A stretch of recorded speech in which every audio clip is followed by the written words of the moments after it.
Բարի օրհնյալ կեսօր սիրելի եկեղեցի, ամեն։ Փառք Տիրոջ ես հրաշալի հնարավորության համար, Տիրոջը փառք եմ տալիս, ասենց հրաշալի օրվա համար։ Խնդրեմ Սամվել աղբորը աղոթքով առաջնորդի մեզ, հետո կշարունակենք միասին փառաբանել Տիրոջը։ Ամեն փառք մեր Տիրոջը, սիրելի եկեղեցի, մեր թագավորը այստեղ ներկա է, փառաբանենք մեր Տիրոջը։ Փառքես Տեր իմ Աստված։ Հալելույա Հայր, քո եկեղեցին այսօր կանգնած է քո առաջ Տեր։ Մենք մեծարում ենք, բարձրացնում ենք, փառաբանում ենք քեզ Տեր։ Դու արժան ես, արժան ես, արժան ես, արժան ես ամեն փառքի, պատվի, գոհության ու երկրպագության Տեր։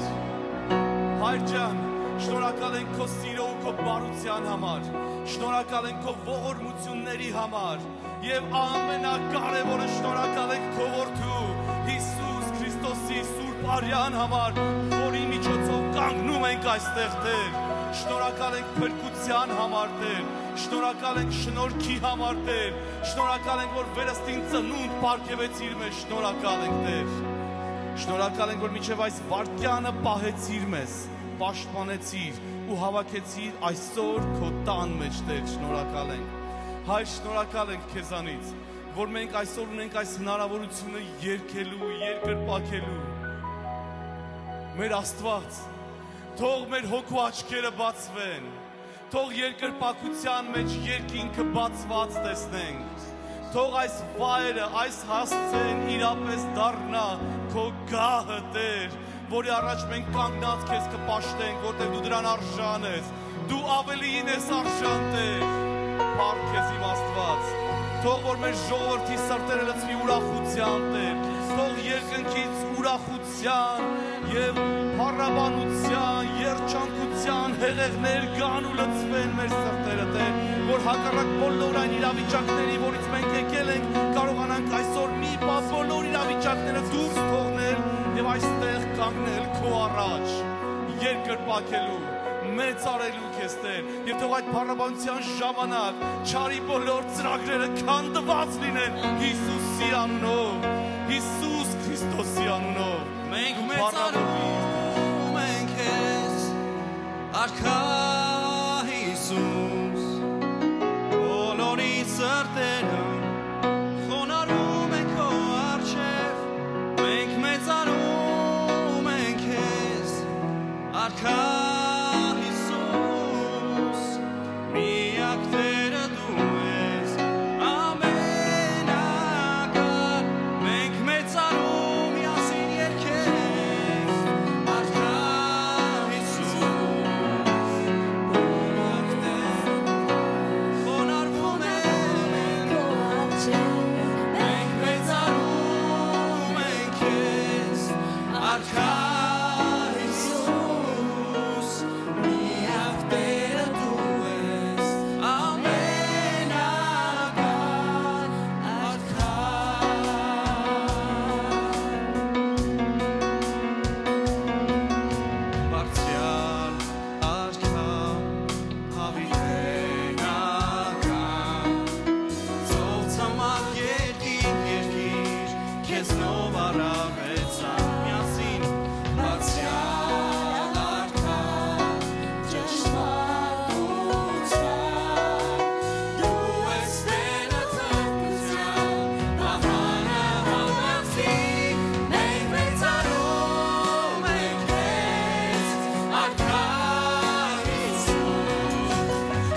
Տիրոջը։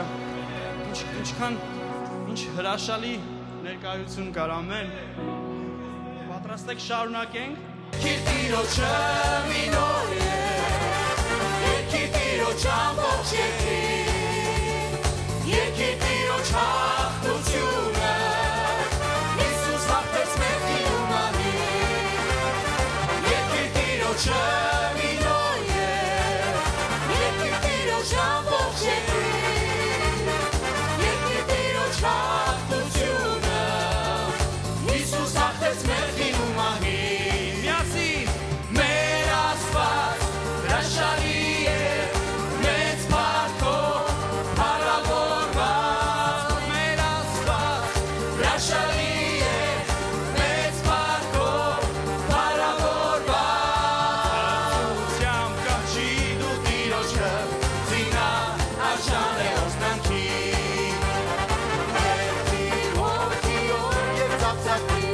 Աստված մեծապես փառավոր է, ասենք արժան,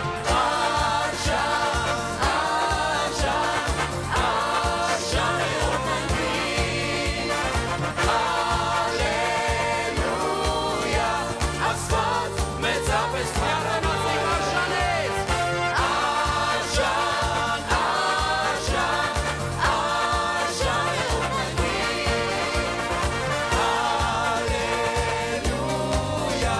Աստված մեծապես փառավոր է, Աստված մեծապես փառավոր է, Աստված մեծապես փառավոր է, այո, Միասին։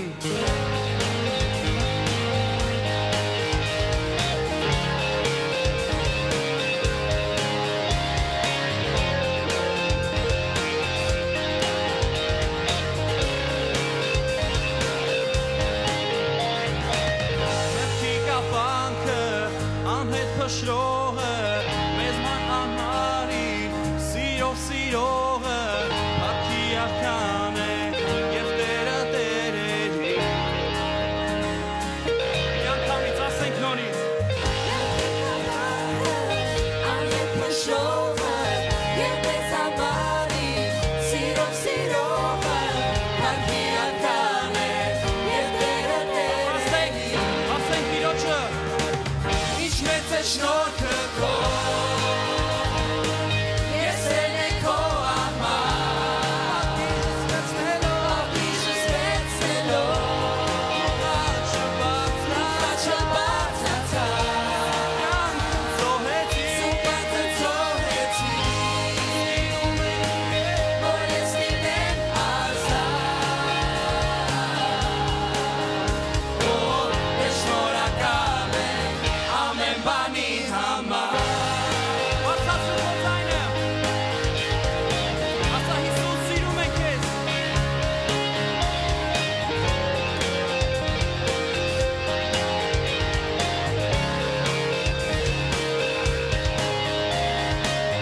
Թողիկները խաղացնողը, և մեծ սիրովի, մեծ որդեգրողը, փառքի արքան է, հզոր արքան է, բոլորած ելը, արտադատողը, պայծառ փառքովի, անմար փայլողը, փառքի արքան է, և Տերը տերերի, Ինչպես է շնորհքը քո։ մեծ է շնորհը քո, ես էլ է քո համար, Ապիշս վերցնելով, դու խաչը բարձրացավ, Սուկատը ծոհեցի, որ ես լինեմ ազատ, ես շնորհակալ եմ ամեն բանի համար, Ասենք արժանի է։ արժանի է գառնասով, փառավոր արքանով հաղթեց մահին, արժանի է գառնասով, փառավոր Անգամ ևս, նորից, բարերը կա, կարդացեք։ արժանի է գառնասով, Նորից, փառավոր արքանով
Տիրոջը,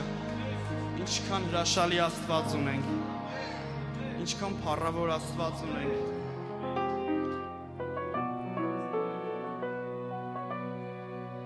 Ովքեր գիտեն այս երգը, եթե չգիտեք, նոր պետքա սովորենք իրար հետ։ Փրկության բաժակս կվերցնեմ, օրհնության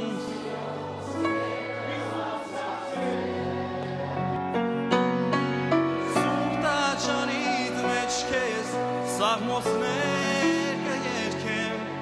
ողջ հոգով և մի անգամ է Սրբության բաժակս կվերցնեմ Ասում եք չգիտեք երգը Օրհնության սիրով խոսքեր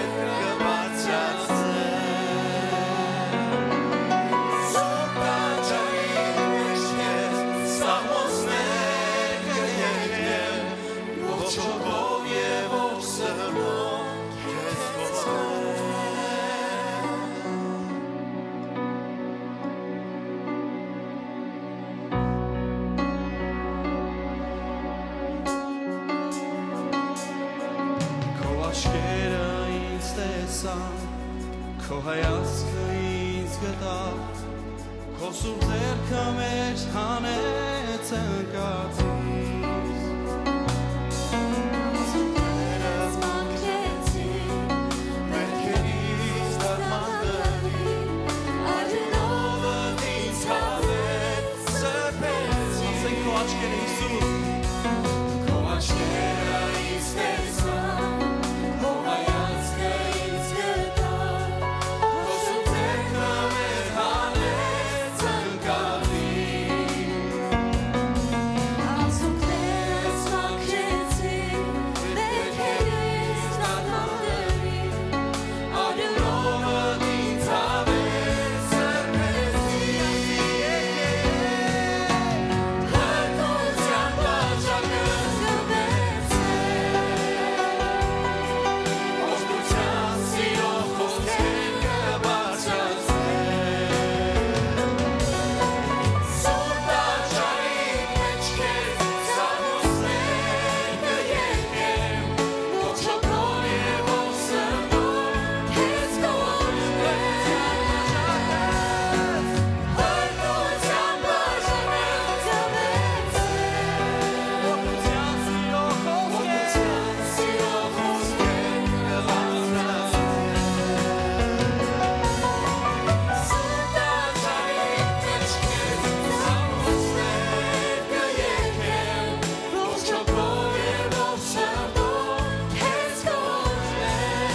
Հանդերձներս մոխեցիր, մակուճանից հագցրիր Եվ գլուխը նորյունով ողոցեցիր Նորաբանից կանչեցիր, ժառանգողը կոչեցիր Սուրբ հոգով ինձ նորմալ Ասենք բերում հանդերձներս փոխեցիր Հանդերձներս փոխեցիր Մակուճանից հագցրիր Գլուխը նոր յուղով ոցեցիր Գլուխը նոր յուղով ոցեցիր Սիրում եմ քեզ իմ Տեր Նորաբանից կանչեցիր Ժառանգողը կոչեցիր Սուրբ հոգով ինձ նորմալ դարձրիր Փրկության բաժակս կվերցնեմ Օրհնության սիրով խոսքեր կբարձրացնեմ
Ամեն։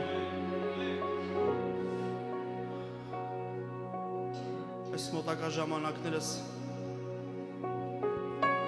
աղոթում եմ, ասում եմ, Տեր, ինչի կարիք ունեմ ես։ Ինչի կարիքն ունեմ ես։ Հենց հարց տվել եք ձեզ, ինչի կարիք ունեք։ Հա, հասկանում եմ, որոշները ֆինանսապես, որոշները շրջապատի, որոշները չգիտեմ, ինչ-որ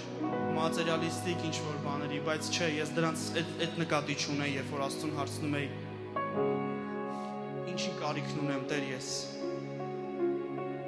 Եթե չես հարցել, կքաջալերեմ այսօր աչքերդ փակես ինձ հետ։ Փակիր աչքերդ, ոչ մեկի մի նայիր, ուղղակի Տիրոջը մի բան պետք է հարցնենք իրար հետ։ Ասա Տեր, ինչի կարիք ունեմ ես։ Որտեվ վստահ եմ ինքը ավելի լավ գիտի, թե ինչի կարիք ունես դու, քան դու գիտես, թե ինչի կարիք ունես։ Ասա Հիսուս, ինչի կարիքն ունեմ, Տեր։ Աղոթիր ինձ հետ, ասա Տեր։ Ես գիտեմ, որ իմ սիրտը ինչ-որ միտեղ դատարկ է։ Եվ գիտեմ, որ միայն դու կարող ես լցնել այդ դատարկ տեղը։ Ու հիմա աղոթում եմ Հիսուս, լցրու այդ դատարկ տեղը Հիսուս, լցրու այդ դատարկ տեղը Հիսուս,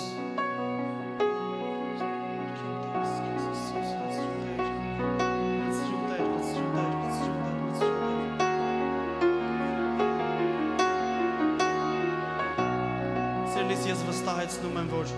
շատ հաճախ մենք իրականում ոչ մի բանի կարիք էլ չունենք։ Մենք մի բանի կարիք ունենք, ընդամենը մի բանի, մենք կարիք ունենք Տիրոջ ներկայության։ Ես դա եմ հասկացել իմ ներսում, երբ որ դատարկ եմ, էդ եմ հասկացել, որ Տեր, ես բանի կարիք չունեմ, ես քո ներկայության կարիքն ունեմ, Հիսուս։ Հավատայն ես ինձ հետ, եկեք միասին երգենք այս սիրուն երգը։ Սրտիս միակ փափագն ես, մեծարեմ քեզ Տեր, եւ ողջ սրտով Աստված իմ օրհնում եմ քեզ։ Ասենք իմ ողջ ներաշխարհի աշխարհը տալիս է օրհնություն քեզ, միակ սերս դու ես ասենք Տեր Հիսուս, կյանքս տալիս եմ քեզ,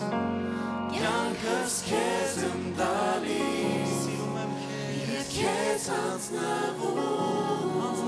եմ քեզ իմ Տեր, և քեզ համար ապրում, և ամեն մի քայլում, սիրում եմ քեզ Հիսուս, հետև լինել ուսում, պաշտում եմ քեզ Հիսուս, թող կյանքդ լինի, մի հատ էլ, կյանքս քեզ եմ տալիս, և քեզ անձնվում,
Եվ քեզ հանձնվում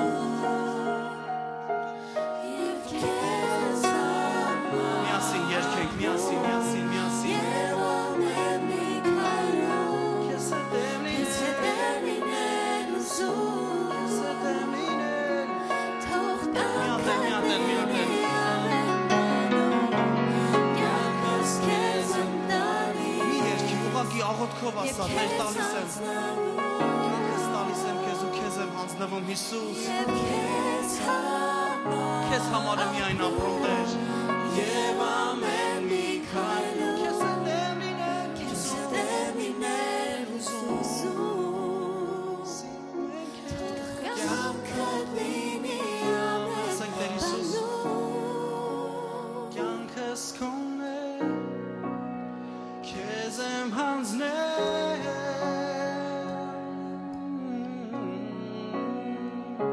Ասենք միասին Կյանքս քոնն է Քեզ եմ հանձնել Հիսուս Միատեն Կյանքս քոնն է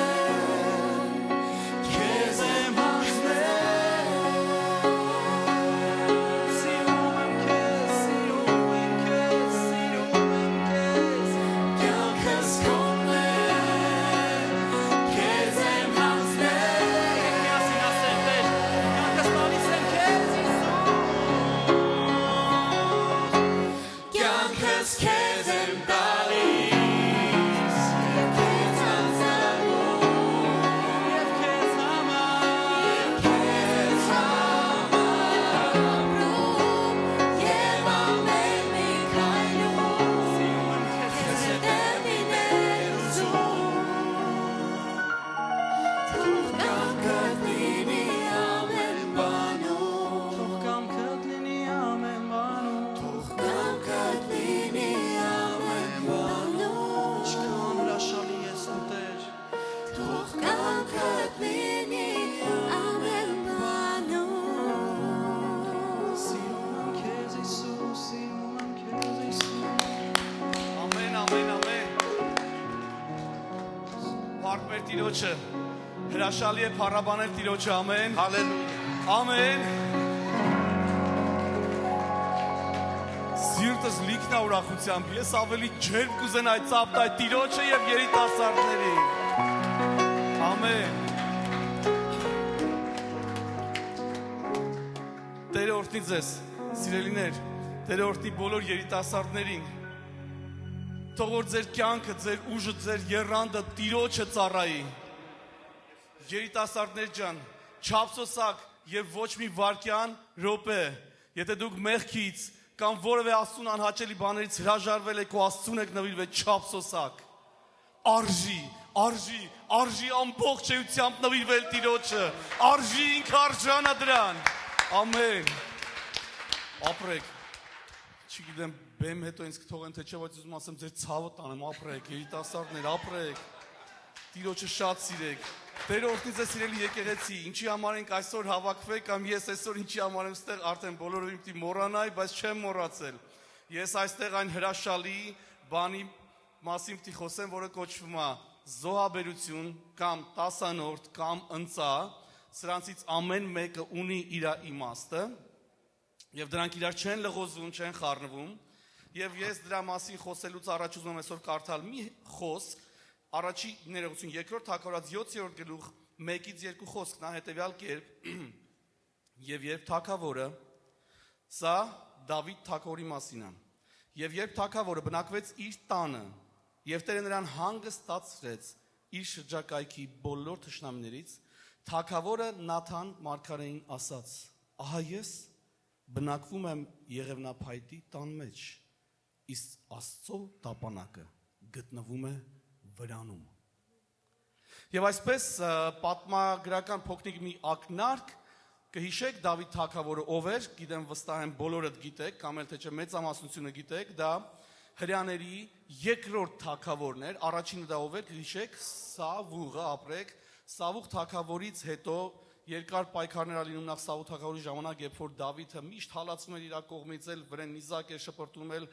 ասում էր զավակը սապսոզում եմ արի մոտը շատ պատմություններով անցավ Դավիթը, երբ որ արդեն մահանում է Սավուղը եւ իր որդի Հովնաթանը, դրանից հետո արդեն Դավիթ թագավորի ժամանակաշրջանն է գալիս, եւս մի 7-8 տարի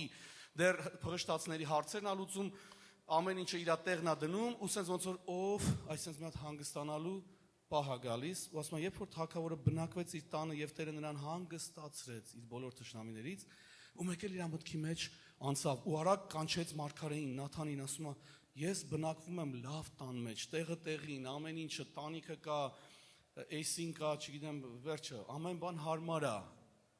բայց Տիրոջ տունը ինքը տապանակ է, ասում է, ժամանակ Տիրոջ տունը դեռ չկար։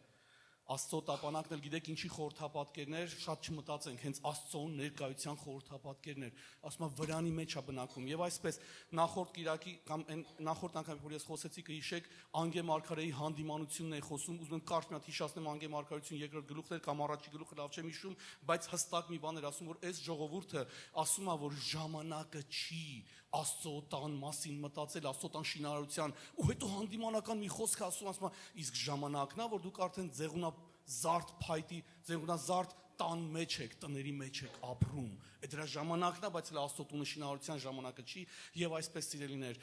այնքան վստահ եմ, իսկապես վստահ եմ, որ անձրևի ձայն է գալիս։ Հիմա կասեք ինչ անձրև է, որ 85 աստիճան տաքությունը համաձայն եմ, անձրևը մի քանի օր առաջ էր, բայց շատերը երևի հիշեցիք Եղիա մարգարեի ժամանակներից, ոմանք կհիշեն, որ անձրևը չէր գալիս, երաշտ էր ու ամեն բան չորանում էր ու ավերվում էր տնտեսությունը, ու Եղիան ինչ էր անում, ծննդաբերում էր կարծես այդ ամպի ծվենը, որ պետքա երևար, մարգարեաբար եկել էր խոսք, որ պիտի լինի, ու ինքը աղոթում էր,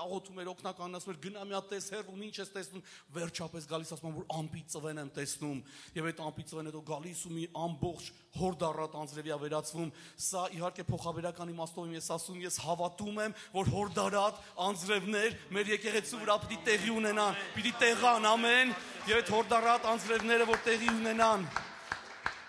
ոչ թե նրա համար, որ մեր եկեղեցին ասենց աչքի ընկնի, ասեն վայ, այդ ինչ հետարքիր է, այս բանը Calvary Armenian Church-ում, չգիտեմ, կամ Արտակ Մկրտչյանենց եկեղեցում, ոնց որ ասում են մեզ, չգիտեմ, այս ինչ չէ դրա համար չէ, այլ որ մեր աչքերը տեսնեն Աստծո փառքը տարածվելիս, որ Աստծո տունը ավելի բարգավաճի, որ մեղավորները ապաշխարեն, որ հիվանդները բժշկվեն, ինչի չէ, թող մեռելներն էլ հարություն առնեն, շատ եմ ուզում տեսնեմ, շատ, ավետարանում կարդացել են, որ մեռելները հարություն են առնում, քրիստոնեական պատմության, եկեղեցու պատմությունից տեսել, լսել եմ, կարդացել եմ, ես չեմ տեսել, բայց էդ եմ ուզում տեսնեմ, կարելի է փափագել, ինչի չէ, կարելի է, եթե մեր Աստվածը նույնն է, եթե ինքը չի փոխվում, ուրեմն դա կարա տեղի ունենա մեր կյանքում էլ, բայց միայն ոգևորված, ես գիտեմ մարդու ոգևոր, ես լավ գիտեմ, որ մարդուն կարողանում են ոգևոր, մենակ ծափ տալով ու ոգևորվածությանը արձագանքելով չի, էդի լավ է, որ արձագանքում եք, բայց գործ կա անելու, Եղիա մարգարեն մի անգամ չգիտեմ Արտակ աղբեր կարող դրա մասին խոսեց, ես մի քիչ մեկնաբանությամբ էի լսել ժամանակներ առաջ իր աղոթքի ձևը, գիտեք ինքը կարծեմ կռանում է ոտքերը դնում է ծնկների առաջ, եթե չեմ սխալվում, ասում են որ հետո ես տենց մի բացատրություն լսել եմ որ միջին արևելքում այդ ժամանակներում կանայք այտենց էին ծննդաբերում, դա ծննդաբերության կարծես մի կեցվածք լիներ ու տպավորությունն է որ աղոթքի մեջ ինքը ծնունդ է տալիս, սիրելիներ, աղոթքը շատ կարևոր է մեր կյանքում, աղոթքը միայն այս կամ այն բանը խնդրելը չի, դա նորմալ է, լավ մեր հայրն խնդրում ենք, բայց աղոթքը սիրելիներ, նաև մի բան Տիրոջ առաջ կարելի ասել աշխատանք, կարելի ասել ծննդաբերություն, ինչ պիտի ծննդաբերենք նոր մարդկանց։ Սրտիդ մեջ պիտի դու ունենաս մարդիկ, որոնց պիտի ավետարանը քարոզես, որոնց համար պիտի աղոթես, որոնց համար պիտի հոգ տանես, որոնց համար պիտի գնաս ձեռը բռնես ու ասես. Հիսուս Քրիստոսը քեզ շատ է սիրում։ Մեր եկեղեցում ես հավատում եմ, տեսնում եմ, նաև զգում եմ ինչի՞ չէ անձրևներ են գալու, ձայն է լսվում, ամպրոպի ձայն է լսվում, ամեն, հալելույա։ Մենք անելիք ունենք, հիմա կասես Սամվել դու արդեն չգիտեմ ինչի մասն ես խոսում, լավ էլ գիտեմ ինչի մասն եմ խոսում։ Ես սկսել եմ Դավիթի մասին, որը Աստծո տապանակի մասին խոսեց ու ասեց ես լավ տան մեջ եմ ապրում, սիրելիներ, գործ կա անելու։ Ես 5 շաբթի օրը մի բան ասեցի, ովքեր որ ստեղ չեն կկրկնեմ իրանց համար 15 տարեկանում երբ որ ապաշխարել էի, հիմա մամաս ստե նստած է, գիտեմ որ էլ չի վիրավորվում ու տենց բաներ, չի նեղվում, բայց այդ ժամանակ ես էլ Աստված ինձ իմաստություն Կամ չեր տվեք, կամ ես լավ չէի վերցնում այդ ժամանակ 15 տարեկան էի Հիսուսի սիրուց խանդավառված, ոգևորված, խեղճ ծնող, մտածում են խելարվել է, գժվել է, գնման օդ ասում էի, դուք ինչ ծնող, որ ինձի հոգևոր դաստիարակություն չեք տվել, խեղճ ծնող, պատկերացնում ես ծնի, պահի, լացի, մեծացնի, խնամ կտանի վերջում ասես դու արդեն ապաշխարած ես, գնում ես ասում դու ինչին ես չի կարող որ ես հոգևոր մեծանայի, չգիտեմ, սես բաներ։ Բայց այդ ժամանակները թաքուն էր իմ համար հոգևոր կյանքը։ Այդ ժամանակները մորաքրոջ տղա ունեմ, որ ինքը ապաշխարել էր ու ինձանից մեծ էր, ավելի ազատ էր, գալիս էր մեր տուն, թաքուն գնում էինք ու աղոթք էինք անում։ Այնքան էր մխրշվում իր խոսքերը, որ ասում էր Սամվել, եկեղեցուն նվիրալներ են պետք։ Ամբողջ էությունս ուզում էր աղաղակել, ես ուզում եմ դառնամ այդ նվիրալը, ուզում եմ։ Սիրելի եկեղեցի, երիտասարդներ ջան, այդ ձեզ հետ էի քաջալերում, շատ եմ քաջալերում։ Ես Աստծո ողորմությամբ 15 տարեկանում եմ կանչվել, չեմ ափսոսում, լավ եմ արել որ ամբողջ կյանքս, միշտ արդյունավետ եմ եղել, ոչ չգիտեմ արդյունավետը վերելքներ եմ ունեցել, վայրեջքներ եմ ունեցել, կարող ավելի շատ վայրեջք եմ ունեցել ու անհաջողություն եմ ունեցել, բայց չեմ ափսոսում, որովհետև Հիսուսի համար եմ եղել, Հիսուսի ձեռքերի մեջ եմ եղել, Տիրոջը սիրելով եմ արել, ու հիմա ես քաջալերում եմ սիրելի եկեղեցի։ Ուզում եմ այդ նույն բառերն ասեմ, նվիրալների կարիք կա։ Հեսա կասես, ես ուզում եմ նվիրվեմ, ինչ պիտի անեմ։ Մի քիչ սպասի, անձրևից ձայն է գալիս, կա ասելու բան։ Եկեղեցին մի կառույց է, ստրուկտուրա է, որտեղ կա հովիվ, որտեղ կան հովի օգնականներ, որտեղ կան ավակներ, երիտասարդներ, ուժեր կան, մարդիկ կան, ու մեզ այնց ամեն մեկը կանք։ Պատրաստ ես Տիրոջ համար բան անելու, Աստծո տան համար բան անելու։ Պատրաստ ես։ Պատրաստ ես։ Լավ ամեն չես ասում, պատրաստ ես ինչ որ բան անես, ամեն, ամեն, ամեն։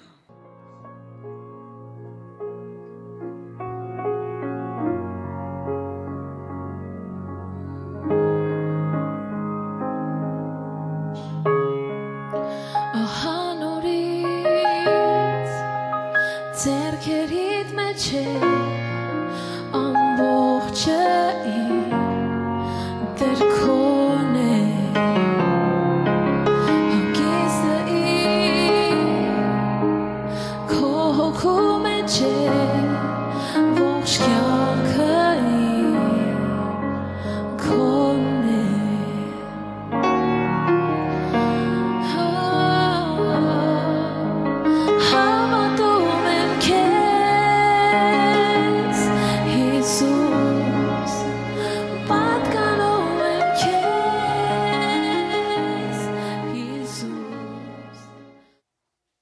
Կրկին բարի գալուստ բոլորիդ, Աստված օրհնի ձեզ, որ ժամանակ եք տրամադրում Տիրոջ տուն գալու եւ վայելելու Աստծո խոսքը, վայելելու Աստծո ներկայությունը եւ սուրբերի հաղորդակցությունը։ Թող Տերը առատապես օրհնի յուրաքանչյուրիս։ Սիրելներ, այսօրվա նյութը, որ սրտումս կա ձեզ փոխանցեմ, վերնագրել եմ այսպես. գերեզման թե թանգարան։ Գիտեք, սա դրսի գերեզմանների կամ դրսի թանգարանների մասին չէ։ Ինչպիսին է այսօր մեր կյանքը, ինչ ենք պարունակում մենք։ Այս ամբողջ նյութը փորձելու եմ շատ արագ ասեմ, որովհետև շատ ժամանակ չունեմ, բայց անելու եմ լավագույնս, որ ձեզ երկար չպահեմ եւ չհոգնեցնեմ մանավանդ այս տաք ժամանակ։ Բայց ուրախ եմ, որ Սուրբ Հոգին պիտի օգնի, որ կարողանամ այս նյութը ձեզ փոխանցեմ։ Ես այս մասին խոսել եմ մոտարապես 7 տարի առաջ եւ այն ժամանակ շատերդ ովքեր 7 տարի հետո են եկել, այսինքն մինչև 5-6 տարի ստեղ եք, ուրեմն հաստատ չեք լսել, բայց եթե լսեք էլ նորից կրկնություն լինի ոմանց համար, խնդիր չէ, կարևորը Սուրբ Հոգու գործն է մեր կյանքի մեջ որ անի։ Ամեն։ Փառք Տիրոջը, կարող ես ասել ամեն։ Գիտեք, կյանքում իրականում շատ հետաքրքիր բաներ կան, թանգարաններ կան, շատ գերեզմաններ կան, օրինակ երբ որ եվրոպական գերեզմաններ ես գնում, հեչ նման չի մեր հայկական գերեզմաներին, չէ՞։ Բայց տեղեր կան, որտեղ որ գերեզմանը գերեզման է, հեչ կապ չունի վրան ինչ է, որովհետև ներսում ինչ կա, ոսկորներ կան, չէ՞։ Ներսում պահպանվում են մնացորդները, որ ոչ մի բանի պետք չի բացի հետաքննությունը։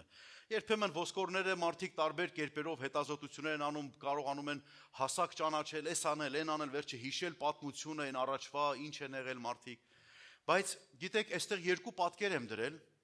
եւ այս երկու պատկերները պատահական պատկերներ չեն։ Վերևինը, որ գրել եմ գերեզման, գիտեք, որ սա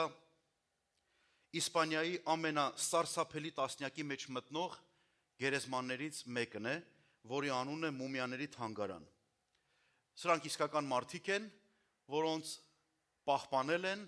եւ դարեր մարդիկ կարող են, թեև անցել են այդ դարերը, մարդիկ կարող են գնալ եւ տեսնել ինչպիսին են եղել նրանք, անշուշտ իրենցից բան չի մնացել եւ շատ սարսափելի է։ Նրանք, ովքեր եղել են այդտեղ, պարզապես ասում են, որ անգամ մթնոլորտը այնքան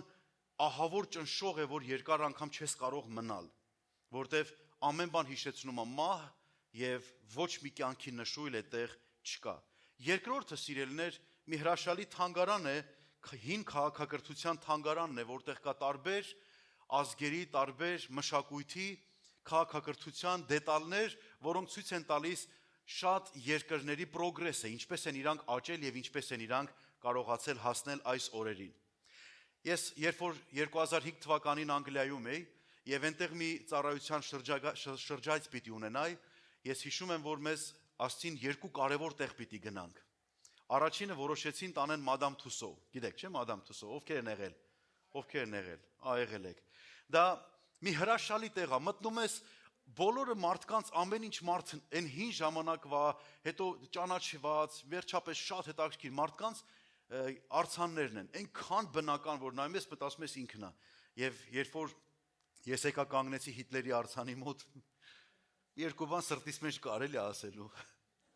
Բայց դե արձան է, բան չես կարող ասել։ Դա պարզապես հիացմունքի մի տեղ է, որ մտածում ես լավ, ասենք մարդիկ ինչքան գեղեցիկ են սարքել։ Բայց կար նաև մի ուրիշ տեղ, որ մեզ տարան, դա Թագուհու պալատն էր։ Թագուհու պալատը ես մտանք ներս, մենք իրար հետ մի քանի մարդկանցով վերջապես մտանք եւ շրջագայում ենք, պատերին կախված էին տարբեր բաներ, ափսեներ, որոշ տեղերում մտնում էր զենքերի սենյակներ, միտեղ մտնում էր մենակ Թագուհու սպասքներ, որ ինքը ունեցել է, շատ հետաքրքիր, նրա անկողինը, մահճակալը, նրա վերջապես ամեն ինչ որ Թագուհուն է հիշեցնում։ Պարզապես հիանում ես, շատ լավ տեղ էր։ Բայց գիտեք, այս ամեն ինչը, երբ որ մենք ուղակի որպես ինֆորմացիա լսում ենք, լավ է, բայց եկեք մի պահ հետ գանք այն իրականությանը, ինչի մասին, որ ես ձեզ հետ պետք է այսօր խոսեմ։ Ինչ ենք մենք, ով ենք մենք, արդյոք մենք այսօր գերեզմանատուն ենք, թե թանկարժեք իրերի կամ թանկարժեք բաների մի պահոց, ով ենք մենք։ Իրականում բոլոր նրանք, ովքեր ծնված են վերստի, նրանք, ովքեր որ Քրիստոս ունեն իրենց կյանքի մեջ եւ իրանց սիրտը ընծայել են Տիրոջը, բոլոր մարդիկ իրենց մեջ գանձ են կրում։ Բոլոր մարդիկ իրենց մեջ ունեն Աստծո հոգին, բոլոր մարդիկ ունեն իրենց մեջ Աստծո խոսքը, բոլոր մարդիկ ունեն այնպիսի բաներ, որոնք որ իսկապես շատ կարեւոր է ունենալ եւ դա է մեզ վերածում թանգարանի, դա է մեզ վերածում այնպիսի կարեւոր անձի, ով իր մեջ գանձ է կրում։ Բայց ցավոք, երբեմն մենք քրիստոնեական մեր այդպիսի արժեքները կորցնելով գնում ենք այնպիսի բաների հետևից, որոնք արդեն ոսկոր են։ Նրանցից բան չի մնացել, բայց այն ինչ որ մենք պահել ենք, երբեմն դրանք մեզ ավելի շատ խանգարում են եւ մեզ ավելի գերեզման են զգացնել տալի, քան թանգարան։ Ինչ կարող ենք պահել մեր ներսում։ Ես ուզում եմ Սուրբ գրքից մի քանի հատվածներ կարդալ, սիրելիներ։ Մատթեոս ավետարան 23-րդ գլխի մեջ Աստծո խոսքը այսպիսի մի բան է ասում։ Մատթեոս 23:27 Վայ ձեզ դպիրներ եւ փարիսեցիներ, կեղծավորներ, որ նման եք ծեփած գերեզմանների, որ դրսից գեղեցիկ են երևում, բայց ներսում լիքն են մեռելների ոսկորներով եւ ամեն պղծությունով։ Հիսուսը խոսում է փարիսեցիների հետ եւ իրենց կարծես թե ասում է, որ դա անեծք է, երբ որ դուրսը հոգատար վերաբերվել ես, ամեն ինչ լավ ծեփել ես, ամեն ինչ սարքել ես, բայց ներսիդ մասին մոռացել ես։ Դուրսը այն կեցվածքն է, որով դու հայտնի ես ուրիշներին։ Ուրիշները գիտեն, որ դու հրաշալի ես, բայց Աստված էլ հո գիտի, որ ներսումը գերեզման է։ Երբեմն շատ քրիստոնյաներ ինձանից սկսած սիրելներ կարող ենք հայտնվել այդպիսի իրավիճակում, որ մտածում ենք դուրսը լավ լինի։ Ամեն ինչ լավ է, կեցվածքը լավ է, շորը լավ է, մաքուր է, սափրված եմ, ամեն ինչ նորմալ է, խոսել ես լավ, ամեն ինչ, բայց վայնենա հանկարծ գնաս ներս։ Դուրը բացում ես եւ զգում ես, որ ինչպիսի գարշահոտություն է այնտեղ։ Տեր Հիսուս ասում է. «Վայ ձեզ»։ Ինչու՞, որովհետեւ դուրսը անկեղծ է։ Վայ, այնց եմ քեզ սիրում, ներսում ասում է կլներ ավելի լավ կներ եկած չլներ էսի։ Վայ, ոնց եմ քեզ կարոտել, ներսում ասում է թոբա թե կարոտել ես։ Մի հատ քարելներ հետևից կխփեիր։ Ասում է ներսում կեղծավորություն է։ Ինչքան ցավալի է, որ կարող է քրիստոնյայի դուրսը լավն լինի, բայց ներսը ահավոր։ Սիրելներ, դրսում մենք լավ ենք, աղբերս սիրում ենք, Տերը, բան, սենց ամեն ինչ լավ, երբ որ գալիս ես ներսը դուռը բացում ես, հենց հերիք համյատ բացես այդ մահվան հոտը փչում է երեսիդ։ Կեղծավորություն, որ Աստված հանդիմանում է եւ չի սիրում։ Ասում է ծեփած գերեզմանների պես, որ դուրսը գեղեցիկ է, բայց ներսում լիքն են մեռելների ոսկորներով եւ ամեն պղծությունով։ Սիրելիս, որտեղ է այսօր մեր ուշադրությունը մեր հոգեվոր կյանքի, դուրսը թե ներսը։ Դուրսը կարող է լրիվ ուրիշ բան լինել եւ դա խաբուսիկ կարող է լինել։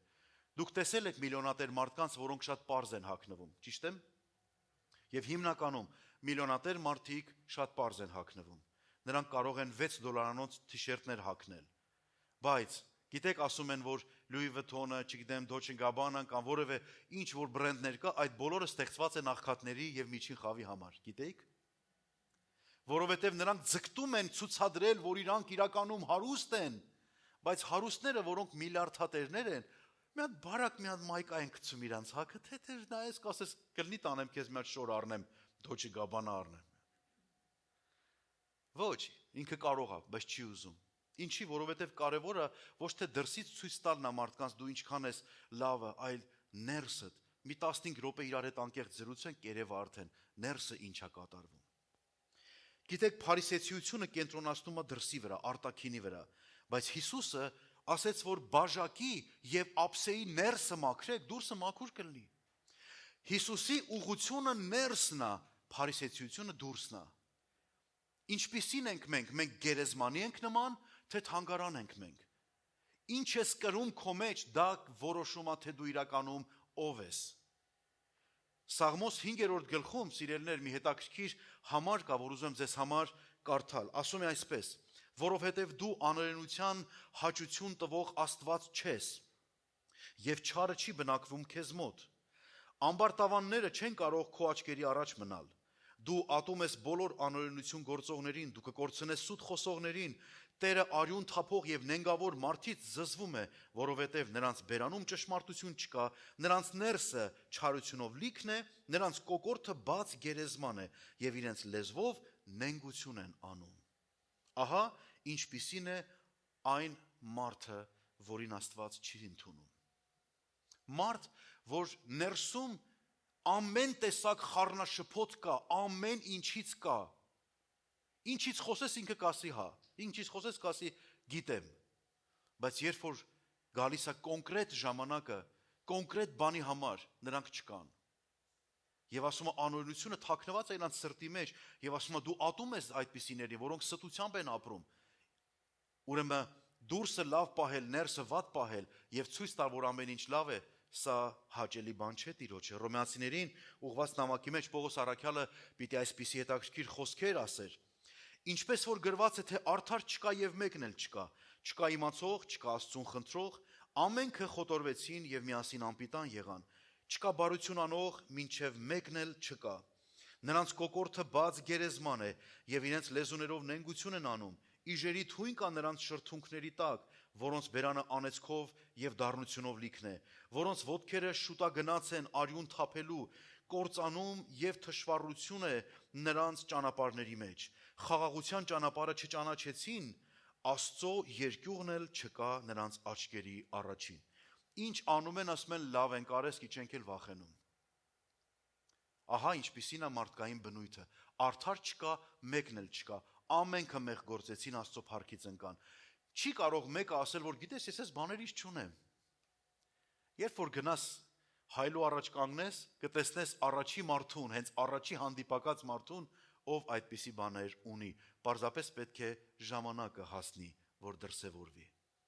Միջավայր է պետք, ուղղակի միջավայր, երբ որտեղ է գալիս, որ պետքա ատես, կարող ես ատել։ Միջավայր, որտեղ պետքա բամբասել, կարող ես բամբասել։ Միջավայր, որտեղ պետքա ուղղակի երևաս, կարող ես երևալ։ Մեր մեջ բնակվում է չարը եւ բարին, որտեղ մենք գիտությամբ ընդունել ենք դա, ինչպես որ Ադամն ու Եվան, երբ որ չընտրեցին կյանքի ծառը, ընտրեցին չարի եւ բարու գիտության ծառը, երկուսի հասկացողությունն էլ մեր մեջ ապրում է, երկուսի նկատմամբ մենք կարող ենք դիրք վերցնել։ Եվ ինչպիսի դիրք է այսօր վերցնում քո սիրտը, իմ սիրտը, ինչպես ենք մենք վերաբերվում այս իրականությանը։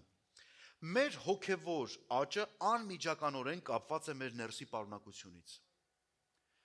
ինչպիսին է քո ներսը, այդպիսին է քո հոգևոր կյանքը։ Անգամների անձնաքննության եմ գալիս, ինչպես այսօր Նարեկս ասեց, եւ շատ ուրախ եմ այդ խոսքերի համար, Տեր, ես ինչի կարիք ունեմ։ Հաճախ եմ ես այդ բան ասում, Տեր, ես ուր եմ հասել։ Ուր եմ հասել։ Եթե ես A կետից B կետ եմ գնում կամ A կետից B կետ եմ գնում, հիմա որտեղ եմ հասել։ Ինչ իրականության մեջ եմ ես ապրում։ Որքան մարդիկ նավակոծություն կրեցին իրանց հավատքի կյանքի մեջ, ինչքան գայթակղվեցին, ինչքան հեռացան, ինչքան աչուձախ, ինչքան դա չէ խնդիրը, ես չեմ ուզում մարդկանց վրա կանգնել, բայց իմ անձի հետ ես պետք է հաշվի նստեմ։ Այսօր որ ես հելել եմ այդ ճամփեն, տեղ կհասնեմ թե չէ։ Եկեք քննենք մեր սրտերը, սիրելիներ, ինչի ես Հիսուսին հետևում։ Ինչի ես Հիսուսի համար գին վճարում։ Ինչի ես ժամանակ տրամադրում գազ ծառայության։ Ինչի ես գալիս սուրբերի հետ հաղորդակցության։ Ինչի ես երկրպագում։ Ինչի ես աղոթում։ Որն է քո նպատակը։ Եթե չկա նպատակ, ուրեմն մենք ծեփած գերեզմանի պես կլինենք։ Դուրսը լավ կլինի, ֆիզիկապես կարող ենք լինել, բայց հոգևորապես չէ։ Եվ ուզում եմ այսօր մի փոքր արթնացնել, սիրելիներ, ինչ ես պահում այսօր քո ներսում։ Եթե մի փոքր նեգատիվից գամ, միգուցե ոսկորներ են, ինչ որ մեկի ոսկորներն ես պահել։ Ինքը էլ չկա, բայց իր պատմությունը ոսկորները, հասկանում եք ինչ եմ ասում։ Ոսկորները մնացել է։ Ամեն անգամ դու երբ որ այդ ոսկորները բացում նայում ես, վերապրում ես այն ամեն ինչ որ եղել է քո եւ նրա միջեւ։ Ճիշտ է։ Հաճախ եմ նկատել, սիրելիներ, շատ հաճախ եմ նկատել, որ մարդիկ սիրում են չխոսել դրա մասին եւ մտածել, որ ամեն ինչ լավ է։ Խնդիր չունենք։ Բայց երբ որ հասունանում է պահը, երբ որ պետք է արդեն խոսվի, մեկ էլ տեսնում ես այդ հանդարտ մարդը այլայլվում է։ Գիտեք ինչի, որտեղ ներսում ոսկոր կա։ Այդ ոսկորը ոչ մեկի օգուտ չի տվել։ Հիմա որոշ տեղերում նայում եմ, չգիտեմ որքանով է ճիշտ, որքանով սխալ, բայց տեսնում եմ, որ գերեզմաներ կա, որ հիմա ապակուց է, ներսում ամեն ինչ որ կա դրված, ոնց դնում են, դες մնում է, ուղղակի ապակի ա վրան, կարող են գան մաքրեն եւ այդ մարդիկ իրանց հանգուցյալներին կարողանում են տեսնել հենց ներկա իրավիճակում ինչպիսին են իրանք։ Որոշ ցեղերի մեջ էլ կա, որ իրանք իրանց առաջնորդներին կամ իրանց ընտանիքի սիրելիներին չեն թաղում։ Պահում են։ Տարին մեկ անգամ որոշ այդպիսի սովորություններ կա որոշ ազգերի մոտ միգուցե, որ վեհանում են, լողացնում են, շորերը փոխում, մազերը սանրում, վերջապես նորից էլի փաթաթում եւ շոր հագցնում դնում են տեղը։ Գիտեք, սիրելիներ, մենք բավական զգուշ պետք է լինենք այդպիսի ծիսականություններից, այդպիսի բաներից, առավել եւս հոգեվոր իրականության մեջ պիտի զգուշ լինենք։ Միգուցե կոնֆլիկտ կամ որևէ խնդիր կամ որևէ ինչ որ մի պատմություն ես ունեցել մեկի հետ, ինքը չկա, դու եկել ես Ամերիկա, ինքը չկա, միգուցե արդեն իրականության մեջ էլ չկա, մահացել է, բայց դու պահել ես էդի։ Սիրելիներս, եկեք հասկանանք, ինչ ես պահում քո ներսում, մի օր այդ քեզ վնասելու է կամ օգնելու է։ Ինչ ես թաքցնում քո ներսում։ Խռովություն է, միգուցե հազար ու մի հարցեր կան, բաներ կան, որոնք որ փոքր ժամանակվանից դրանք պահել ես ու մինչև հիմա հələ փայփայում ես, դիր մի կողմ, դրանք քեզ պետք չեն, դուրս հանի դրանք։ Ինչ պետք է պահի Աստծո մարդը, ինչ է պահում իր սրտի մեջ, ես արագ պետք է ասեմ։ Առաջի բանը, որ ես ու դու կարիք ունենք մեր մեջ պահենք, որ գերեզմանից վերափոխվենք դեպի թանգարանի, առաջինը Աստծո խոսքն է։ Սաղմոս 119:10-13 Իմ բոլոր սրտով խնդրեցի քեզ, թույլ մի տուր, որ քո պատվերաններից մոլորվեմ։ Իմ սրտում թաքցրի քո խոսքը, որ չմեղանչեմ քո դեմ։ Օրհնյալ ես դու, Տեր, սովորեցրու ինձ քո ճանապարհները, իմ շրթունքներով պատմում եմ քո բերանի բոլոր պատվիրանքները։ Իմ սրտի մեջ թաքցրեցի քո խոսքը։ Այսօր շատերը վերածվում են նորից գերեզմանների, որովհետև խոսքը չի բնակվում մարդկանց սրտերի մեջ։ Որովհետև խոսքը մնում է ականջներին, խոսքը մնում է հաճելի զգացողության մեջ ընդամենը։ Սիրելիս, այսօր դու ստեղից կգնաս, բայց իմ աղոթքն է, որ այստեղից նույն մարդը չգնաս։ Եթե կան ոսկորներ, որոնք այսօր քո ներսում են եւ քեզ խանգարում են, այսօր ժամանակն է, որ դու այդ ոսկորները դուրս հանես, որպեսզի Աստծո հրաշալի ներկայությունը լցվի քո կյանքի մեջ։ Վերցրու Աստծո խոսքը։ Սկսիր հրճակել քո համար։ Գիտեք, անգամներ ասել եմ, երբ որ պահում ես քո ներսում, վնասը քոնն է, ինքը ոչինչ չի անում։ Ինքը չի վնասվում, դու ես վնասվում, ես ու դու ենք վնասվում։ Նա իր քեֆին ման է գալիս։ Միգուցե սկի չհիշի էլ ամբողջ կյանքն էլ չհիշի, դու լավ կլնես, վատ կլնես, ինչ կլնես, իրան կարող է հետաքրքիրել չի, բայց քեզ հետաքրքիր է քո կյանքը։ Ինչ ես կրում քո ներսում։ Աստծո խոսքը մեզ հիանալի առիթներ է տալիս հասկանալու, որ մեր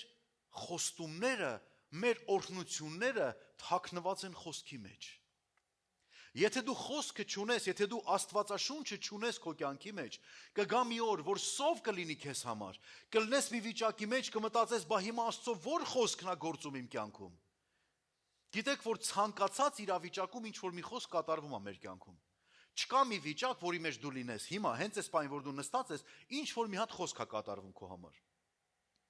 Դուրս կգաս այստեղից, ճանապարհ կգնաս, ուրիշ խոսք է կատարվում, հյուրասիրության կմասնակցես, ուրիշ խոսք է կատարվում, կգնաս կպարկես քնելու, ուրիշ խոսք է կատարվում, կշնչես ու կարտաշնչես, ուրիշ խոսք է կատարվում, եւ ինչ որ մի խոսք կատարվում է իմ եւ քեզ համար։ Բայց ո՞ր խոսքն է կատարվում։ Որը վերաբերում է գերեզմաների, թե որը վերաբերում է թանգարանների։ Եկեք մի փոքր ավելի առաջ գնանք, սիրելիներ։ Եթե անգամ որևէ մեկի խոսքը, վիրավորող խոսքն է մնացել քո, այդ ոսկորն է մնացել քո մեջ, հանի գցի մի կողմ։ Մի պահի, որ հարմար ժամանակ իրա վնասես իրան, երեսին տաս, գցի մի կողմ, քեզ պետք չի։ Դու իզուր ես պահում էդի, այնքան էլ թանկ ես պահում, լավ փաթաթած, գիտեք, մի ժամանակ տատիներին ասում էին, տատի կոնֆետ կա մոտդ, տատին սկսում էր հանվել։ Հիշում եք, չէ՞։ Հայրթով հանում էր, մտցում էր, չէ, լայլի կա։ Եվ այդտենց շարունակ։ Մինչև տատին կոնֆետը գտնում էր, երեխեն արդեն հոգնած։ Սիրելներ, երբեմն մենք էլ ենք այդպես։ Պահել ենք, խորը պահել ենք, որտեղ ենք պահել չգիտեմ։ Չէ, ամեն ինչ լավ է։ Ինչ որ մեկի խոսքը պահել է սրտիդ մեջ եւ էդի քեզ ծակում է։ Ամեն անգամ, երբ որ դու տեղը հասնում ես, որ դու պիտի դրանից ազատվես, դու ասում ես, չէ, կարող է մի օր պետք գա։ Սիրելներ, մի օր պետք է գալու, բայց քեզ չէ, սատանային, որ այդ խոսքով քեզ հարվածի, որ այդ խոսքով քեզ նորից խոցի, վիրավորի, նորից հիշեցնի անցյալը։ Բաց թողեք, ոչ մի խոսք այդքան կարևոր չի, քան Աստծո խոսքն է։ Աստծո խոսքը ունեցեք ձեր սրտի մեջ եւ ոչ թե վիրավորանքի խոսքերը։ Արցակեք մարդկանց, արցակեք ամեն բան, ինչ որ ձեզ վնաս է տալիս, եւ Աստծո ձեռքերի մեջ օրհնյալ եւ մաքուր անոթ կլինեք։ Ամեն։ Եբրայեցիներին ուղված նամակի մեջ հեղինակը մի հետաքրքիր խոսք ասում, որովհետև 4-րդ գլուխ 12 համար, որովհետև Աստծո խոսքը կենթանի է եւ զորավոր եւ ամեն երկսայրի սրից ավելի կտրուկ է եւ թափանցում է մինչեւ շնչի եւ հոգու եւ հոդվածների եւ ծուծի բաժանվելը եւ քննող է սրտի մտքերը եւ խորհուրդները, գիտի որտեղ քանի հատ ոսկորա թաղած։ Մենք մի շուն ունեինք։ Անունը չեմ ասի, որ մարդ եք, հանկարծ կարող է այդ անունով մարդիկ լինեն, բարեկամներ լինեն, վիրավորական չհնչելու համար չեմ ասում, կներեք։ Շատ խելացի էր, գերմանական ավչարկա ենք ասում։ Շատ խելացի, ձագ էր, բայց պապան հիանալի է սովորացնում շներին, ինքը դրա հատուկ մասնագիտության պարգևն ունի։ Շատ լուրջ եմ ասում սա։ Ուրեմն, այս շանը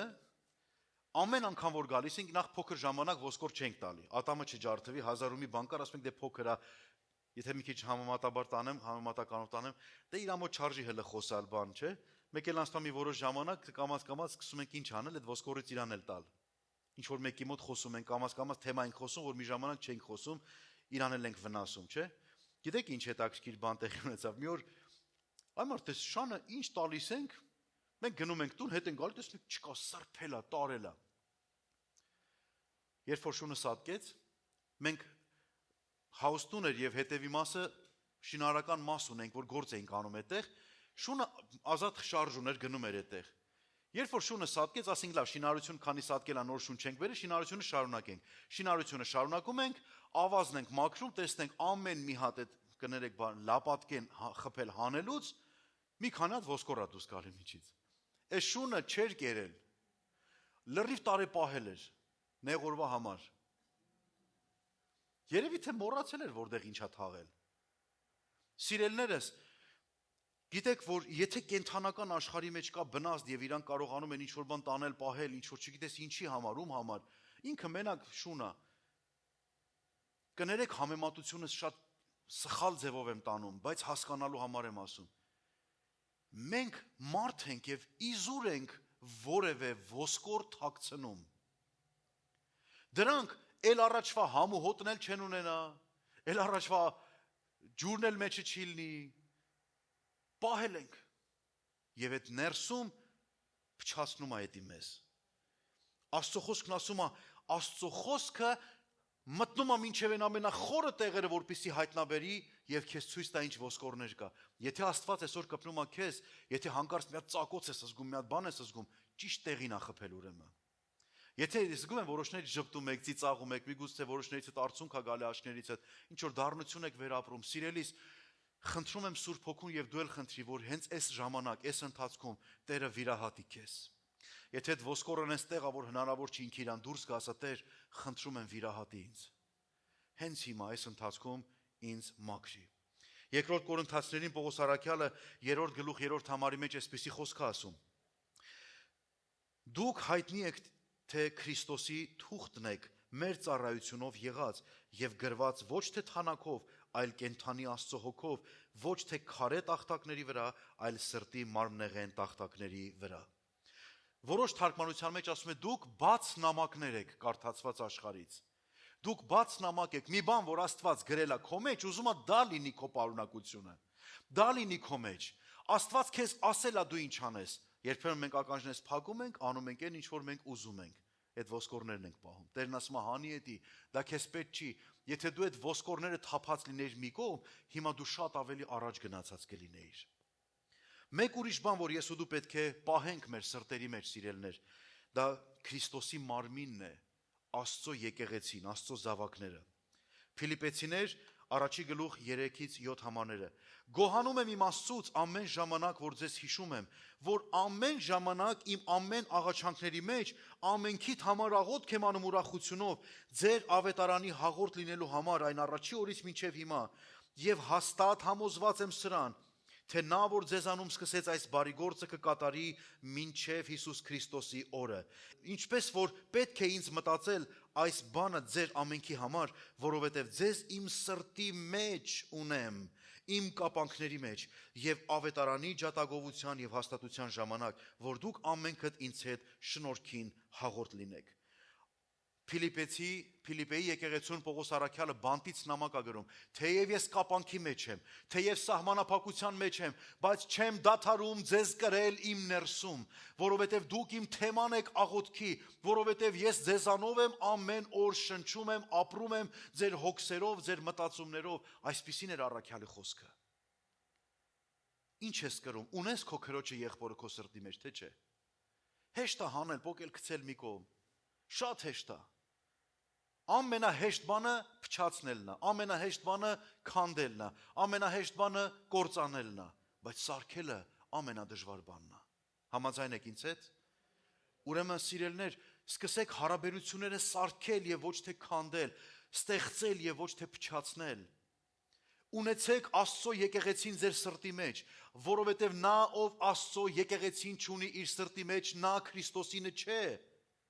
Ինչու, որովհետև Աստված չի գալու եկեղեցուց դուրս անհատների հետևից։ Հիսուսը չի վերադառնալու եկեղեցից դուրս, կներեք բառիս համար, հոմլես հավատացյալների հետևից։ Նա գալիս է իր սուրբ եկեղեցու հետևից, իսկ եկեղեցին մարմին է, ընդհանրական եւ ամբողջական։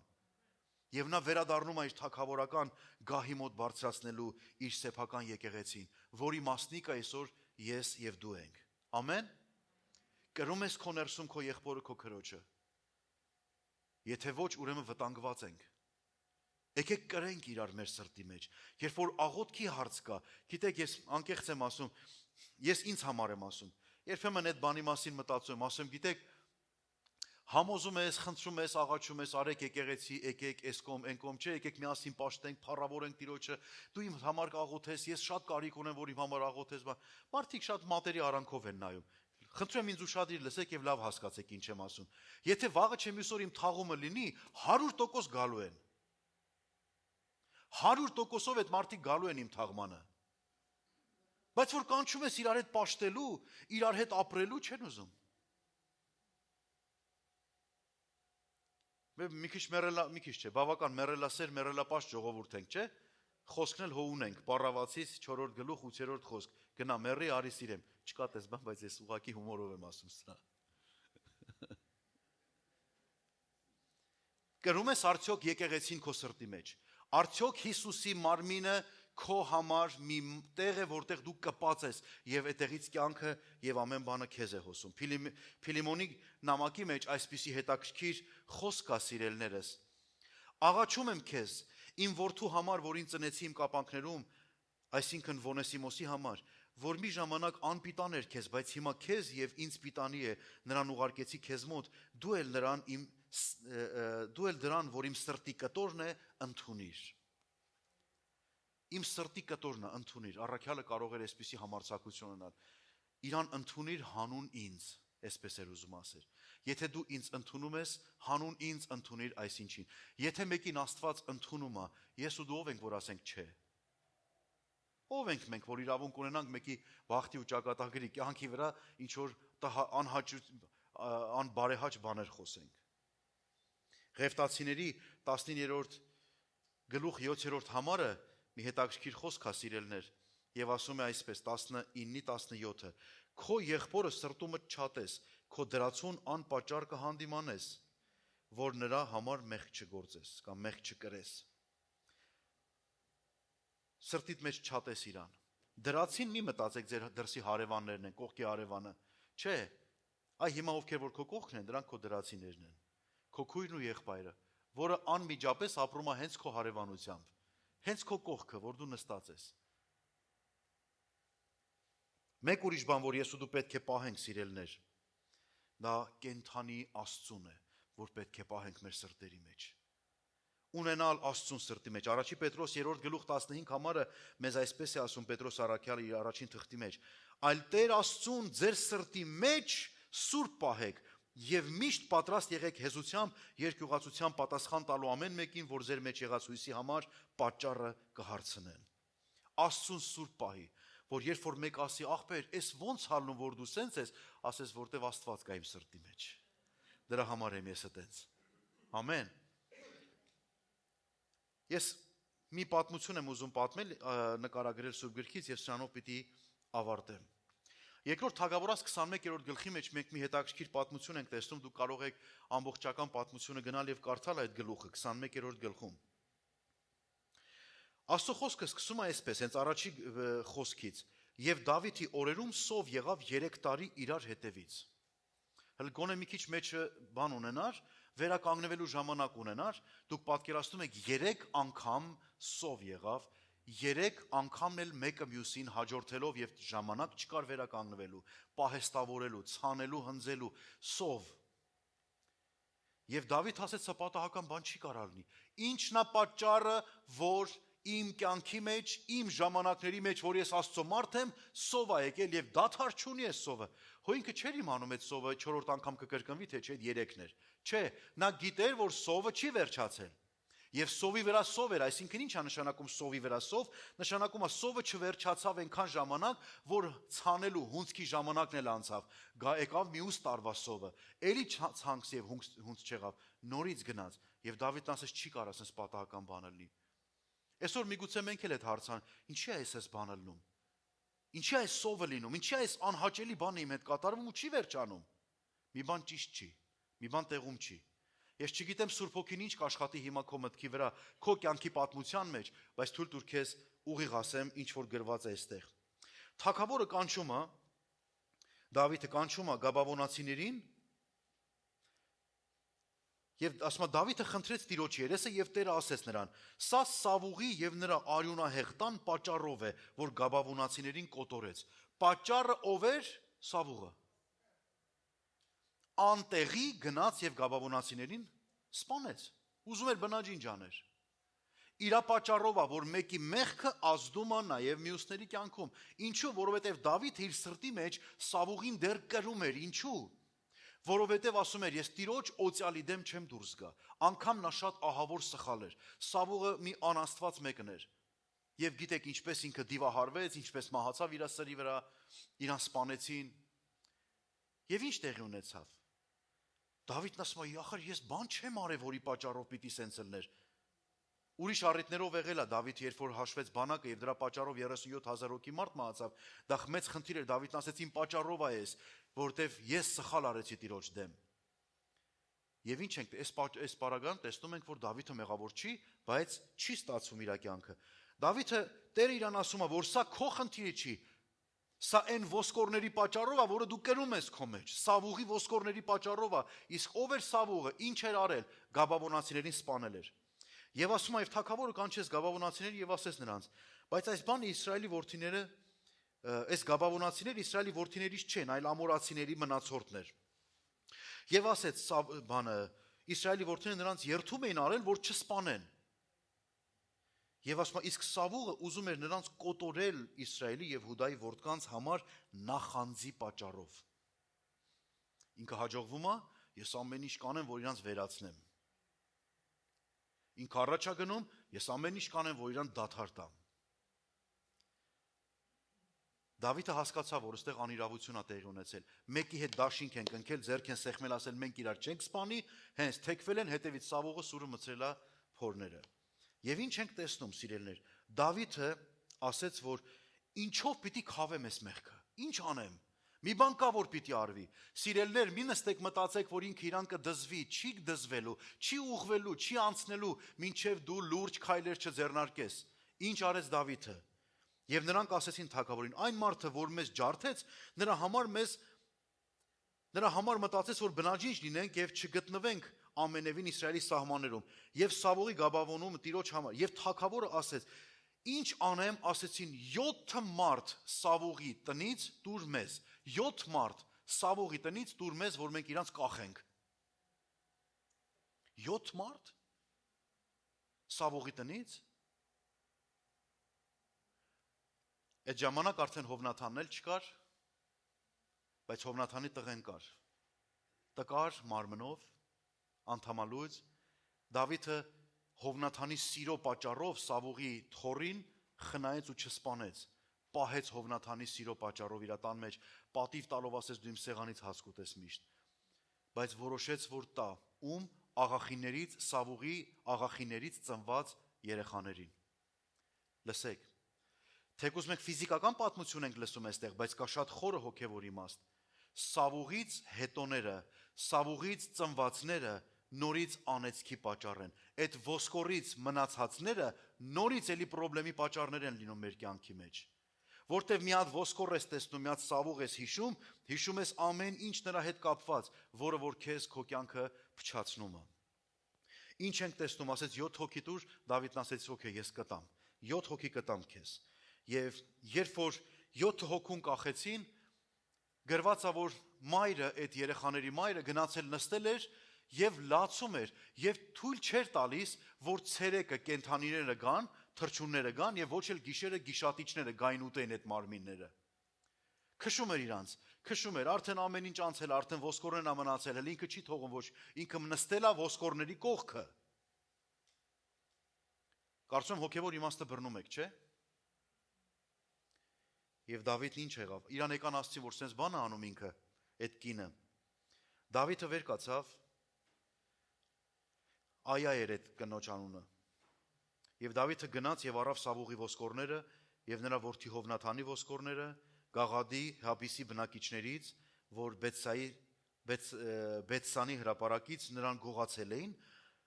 որտեղ փղշտացիները կախել էին, երբ որ փղշտացիները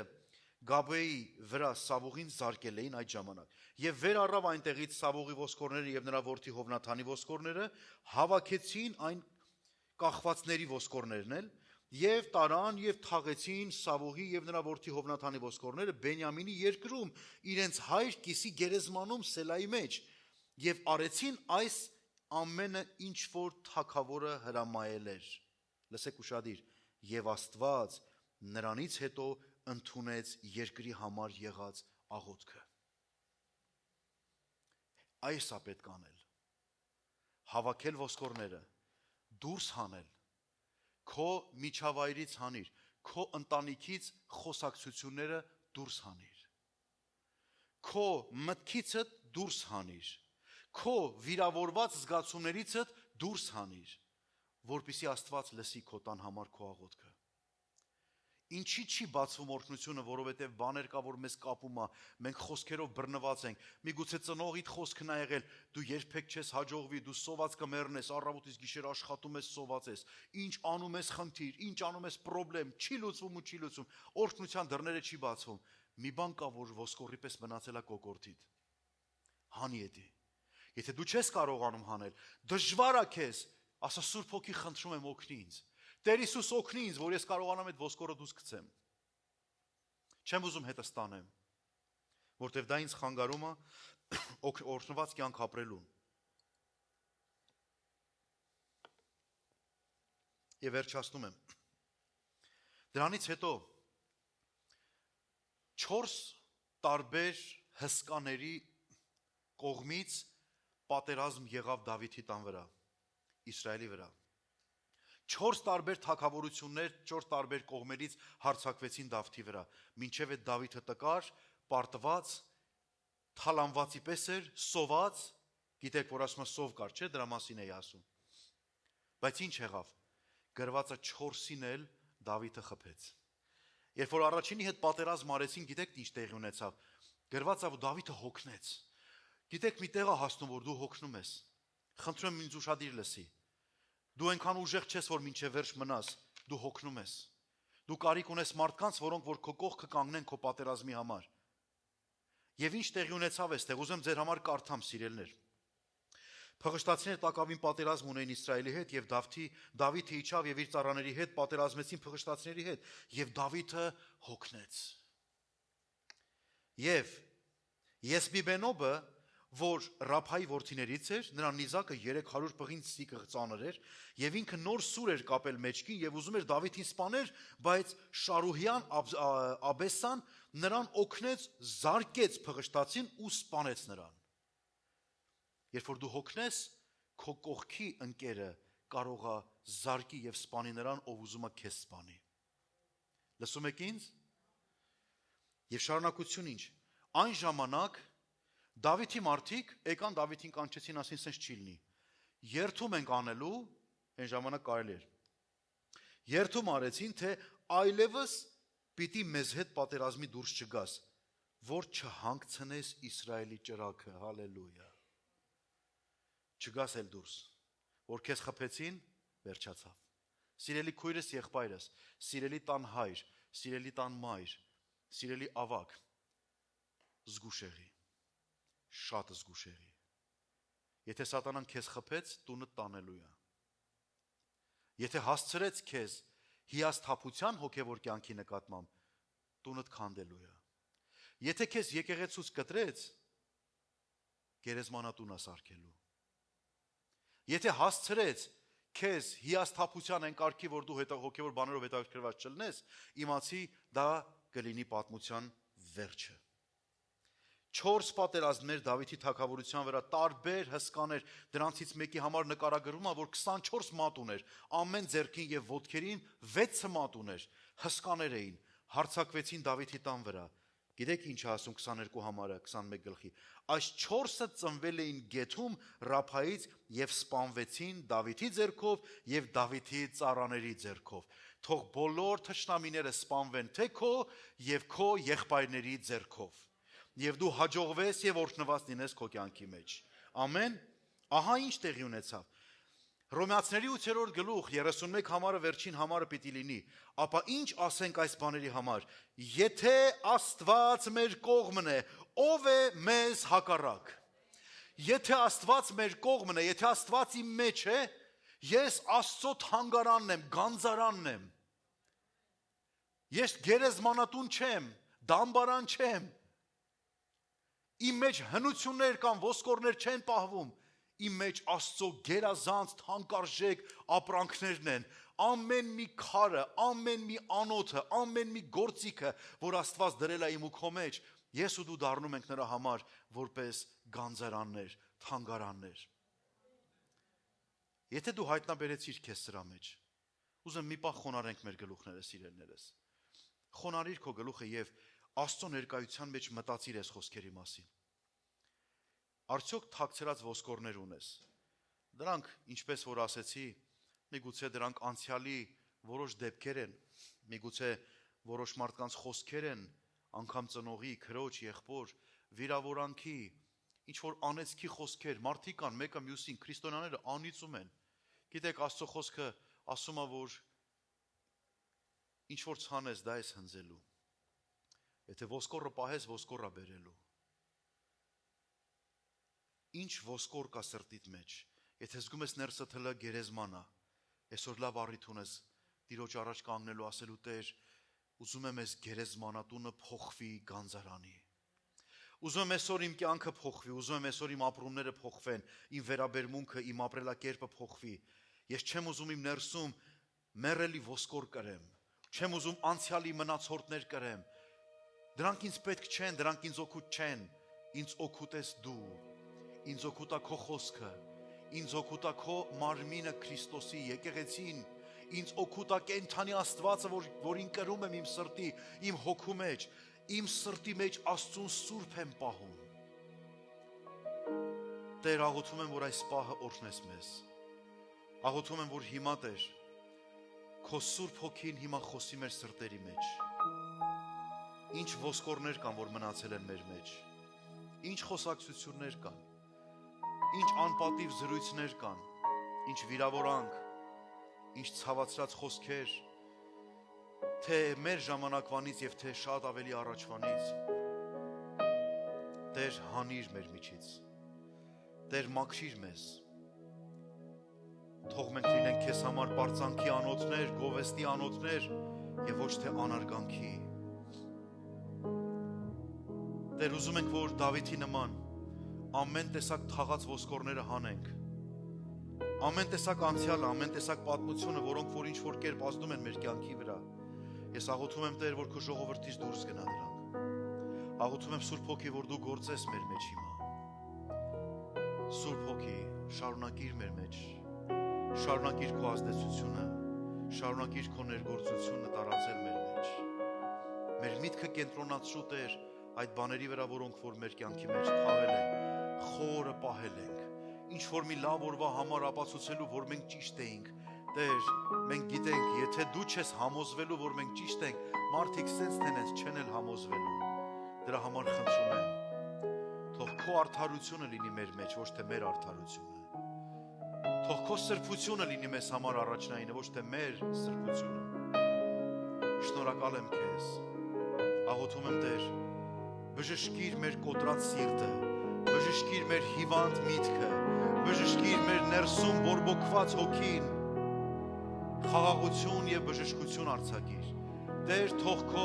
օծության յուղը, բժշկարար սրվակը կոտրվի հիմա ամեն մի եղբորս եւ քրոջս ներաշխարի մեջ։ Թող մտքերը լուսավորվեն, պայծառանան, ազատագրվեն։ Թող որ ցած ընկնի ամեն շղթա, ամեն մտքից, ամեն տեսակ խոսքից, ամեն տեսակ լեզվից, ով Տեր, թե ամեն տեսակ ապրումներից։ Թող այս գերեզմանը, Տեր, վերածվի փառավոր թանգարանի։ Տեր Հիսուս, դու անգամ քո պատմությունը ոսկորով չվերջացրիր։ Դու անգամ, Տեր, քո պատմությունը ոսկորներով չվերջացրիր գերեզմանի մեջ թողելով, որովհետև անգամ լավ բաները կարող են մեր կյանքում շատ ավելի կռապաշտության պատճառ դառնալ։ Դրա համար խնդրում եմ քեզ, ինչպես Տեր Հիսուս դու հարություն առար եւ չմնացիր գերեզմաների մեջ, ինչպես որ խոսքն է ասում Մարգարեի միջոցով, որ նրա ոսկորները չի կոտրվի եւ քո սուրբին ապականություն տեսնել չես տա, այնպես էլ աղոթում եմ, թող մեզանից ոչ մեկը գերեզմանի մեջ չմնա եւ մեր ներսը երբեք չլինի որպես գերեզման։ Թող որ հարություն առնենք քո զորությունով, Սուրբ Հոգի, թող որ քո զավակները, Տեր, վերածնունդ ապրեն, Տեր, թող ազատագրում ապրեն, Տեր Աստված։ Շնորհակալ եմ քեզ եւ այս որոշումը դիր մեր սրտերի մեջ, այլևս չվերադառնալ գերեզմանի կարգավիճակի, այլևս չվերադառնալ թաղման միջավայրի, այլևս չվերադառնալ պատմությունները հիշելու, երեսով տալու, այլ լինի առաջ գնալու, հաղթական արշավ ունենալու, Տեր, քո փառքի համար։ Թող այս որոշումը կատարվի Տեր ամեն մեկի սրտի մեջ։ Սուրբ Հոգի, եթե կտկարանանք, եթե Դավիթի պես կհոգնենք, դու եղիր մեր զորավորը, որ մեզ կզորացնես։ Թող մեր կողքի եղբայրը եւ քույրը ամեն մեկը պատասխանատու լինի իր կողքին զորացնելու համար։ Քո խոսքը ասում է, երկուսն ավելի լավ է, քան մեկը, եթե մեկը ընկնի, մյուսը նրան կբարձրացնի։ Սրա համար փառք ենք տալիս քեզ եւ աղոթում ենք, որ այս հիանալի խոսքը կատարվի մեր մեջ, որ մենք այսուհետ մեր մեջ գանձեր կրենք եւ ոչ թե ոսկորները։ Թող փառավորվի անունդ Հայր, մեր սիրելի Փրկչի Տեր Հիսուս Քրիստոսի անունով։ Ամեն։ Ամեն։ Ամեն։ Փառք Տիրոջը։ Եթե Սուրբ Հոգին քեզ մի բան ասեց, անտարբեր չմնաս։ Ինչ որ բան վերցեցիր այսօր քեզ համար, այո, կարող եմ տեսնեմ քո ձեռքը, որ դու այսօր Տիրոջ հետ հանդիպում ունեցար։ Խնդրում եմ, անտարբեր մի եղիր, որովհետև վիրահատությունը սկսվել է, չի վերջացել։ Որտև գոյություն ունի հետ վիրահատական ընթացք, որի մեջ վերականգնում պետք է տեղի ունենա։ Անհոգ եղար վայրեսը բռնելու։ Շարունակի ախտահանված կյանք ապրել։ Ամեն։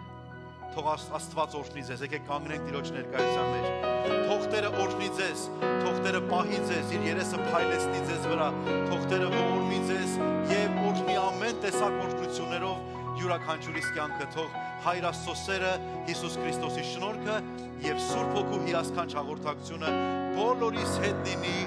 Ամեն։ Ամեն։ Օրհնյալ լինի Աստված եւ մենք Աստծո։ Տեր օրհնի ձեզ։